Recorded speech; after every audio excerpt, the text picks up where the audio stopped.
Hi there, this is Alaina from the Berwick Public Library, and I'm coming to you today from my home library because unfortunately, of course, our library is closed right now. And one of the things that I really miss the most about being at the library is being able to connect with all of you about what you're reading. I love when you give me recommendations. I love being able to share the books that I'm reading with you. And I figure just because we're closed right now doesn't mean we can't continue that conversation in a different way. So I wanted to share with you today a trilogy that I just finished reading recently that I hope some of you would enjoy, and that is Truly Devious by Maureen Johnson. This is a YA, young adult, murder mystery trilogy, and the final book in this series was just released in January. And we do have all three books available at the library, which I know unfortunately you can't access right now, but you can get these on the Cloud Library app. So as long as you have a compatible device with that app, then you can access these books right now.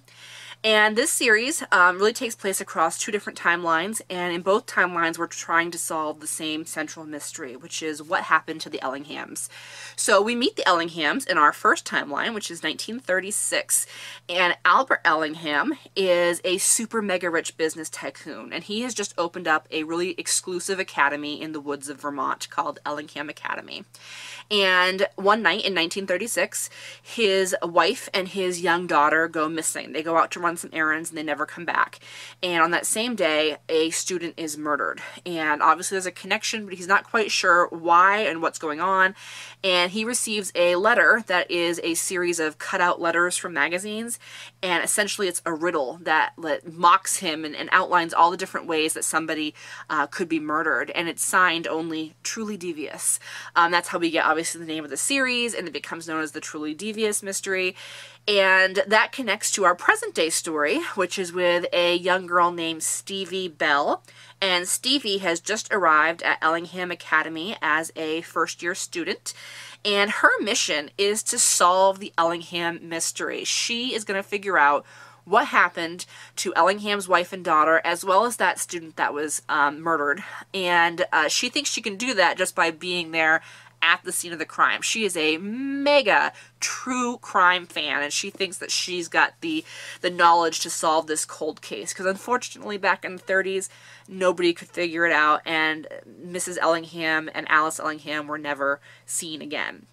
So Stevie sets out to solve this mystery with the help of some of her kooky friends that she meets at school, and she's also dealing with some present-day mysteries.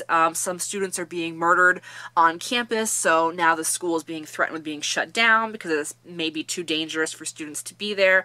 So she's trying to solve both the past mystery and the mysteries happening in the present, and then you'll see how the stories kind of like intertwine as the trilogy goes on. This is a super fast-paced series. I definitely recommend that if you pick up the first one that you are ready to dive right into books 2 and 3, because you're going to want to know what happens next.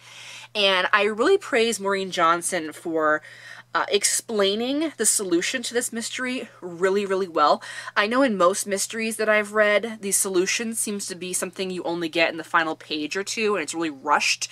And this is not the case with Truly Devious. She starts solving this mystery in book 2 and really takes her time explaining to you what happened in 1936 as well as what's happening in the present day. So I really appreciated that, and it's something that I hadn't seen like that sort of approach before. And this is really perfect for anybody who's a fan of Agatha Christie or true crime shows. There's a lot of shows that Stevie Bell actually mentions because she's a fan of all of them.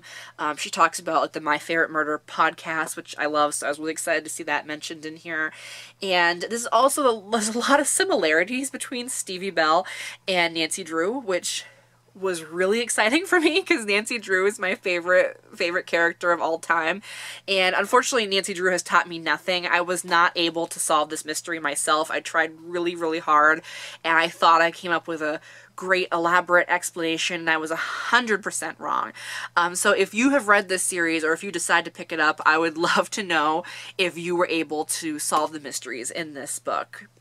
So that is what I have read recently that I really enjoyed, and I really hope that you'll give it a shot and you'll try it as well and let me know what you think. And if you've been reading anything really interesting lately that you think I would enjoy, then please definitely share your recommendations with me. So until next time, happy reading, everybody.